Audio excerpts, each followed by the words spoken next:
কুড়িগ্রামের রৌমারীর গয়টাপাড়া ও ইজলামারী সীমান্তে মানবেতর জীবন কাটাচ্ছে পুশিনের চেষ্টায় শিকার নারী ও শিশুসহ ৯ জন। নাগরিকত্বের দ্বন্দ্বে ৬ মাস বয়সী এক সন্তান সহ টানা ৪ দিন ধরে সীমান্তের শূন্যরেখায় অবস্থান করছেন তারা। খোলা মাঠে রোদ বৃষ্টিতে স্বাস্থ্য ঝুঁকিতে পড়েছে শিশুটির জীবন।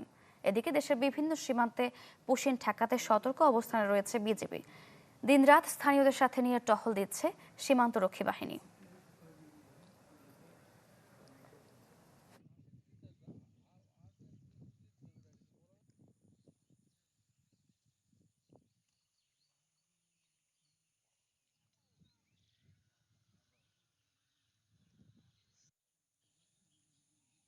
খারাপ লাগে শিশু বাচ্চাগুলো দেখে। শিশু বাচ্চা যদি না থেকে বড় আমাদের মতো লোক থাকতো তাহলে এত কষ্টটা আমরা পাইতাম না। এই দুই দিকের মাঝখানে এখানে রাখছে, এখানে কোনো ব্যবস্থাই নেই, খাওয়া দাওয়া, তারপরে এদের চলাফেরা কোনো কিছু নেই। অসহায়ভাবে রয়েছে। 6 মাসে একটা শিশুর বাচ্চা কান্নাকাটি করতেছে, এদের কে পাশে দাঁড়াবে তাদের? দুই দেশের সরকার একটা চুক্তিতে তাদের আনলে জিনিসটা সুরাহা নিলে ভালো হবে।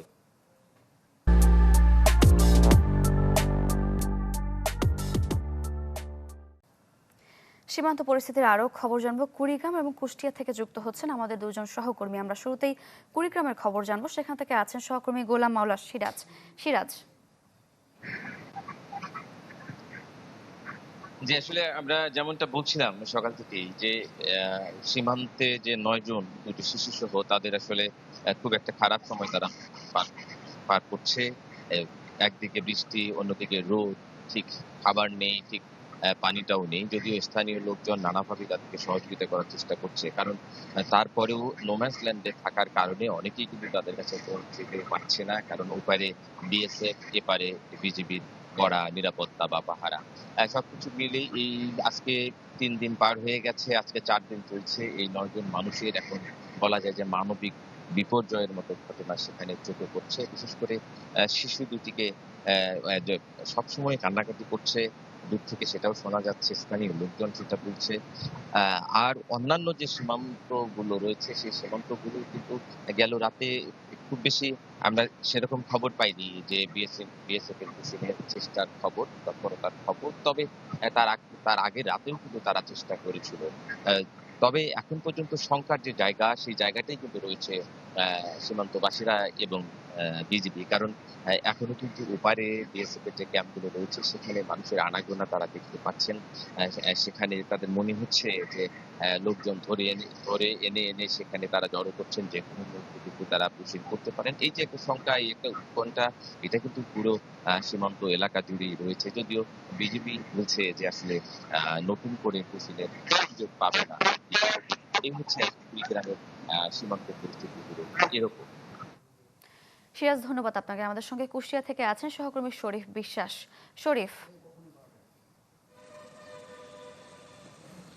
হ্যাঁ সারিকা, আমরা জানি যে গত শুক্রবার সকালে কুষ্টিয়া দৌলতপুর সীমান্তে বিএসএফ যে ১২ জনকে পুশিন করেছিল, সেই ঘটনায় কিন্তু তারপরে নতুন করে কিন্তু কোনো পুশিনের ঘটনা ঘটেনি এখন পর্যন্ত। কুষ্টিয়ার দৌলতপুরের যে ৪৬ কিলোমিটার সীমান্ত রয়েছে সেসব সীমান্ত এলাকায় বিশেষ করে বর্ডার গার্ড বিজিবি কিন্তু যথেষ্ট সতর্ক তারা রয়েছেন। যদিও আমরা নানাভাবে শুনেছি বা বিজিবি বলেছে বিভিন্ন জায়গায় বিএসএফ পুশিনের যে চেষ্টা করেছিল বা এই বিষয়ে কিন্তু বিজিবি যথেষ্ট সতর্ক রয়েছে। যদিও আমরা যে ১২ জনকে পুশিন করেছিল গত শুক্রবার সকালে, প্রায় ৪ দিন পর সারিকা আমরা দেখেছি গত পরশুদিন বিএসএফ নানা নাটকীয়তার পর তারা গ্রহণ করেছে। যদিও প্রথম পর্যায়ে তারা বলেছিল যে ১২ জনকে তারা পুশিন করেছে, এমন অভিযোগ বিজিবির পক্ষ থেকে বা বাংলাদেশের পক্ষ থেকে বলা হচ্ছিল, সেই তথ্য সঠিক নয়। যদিও বিজিবি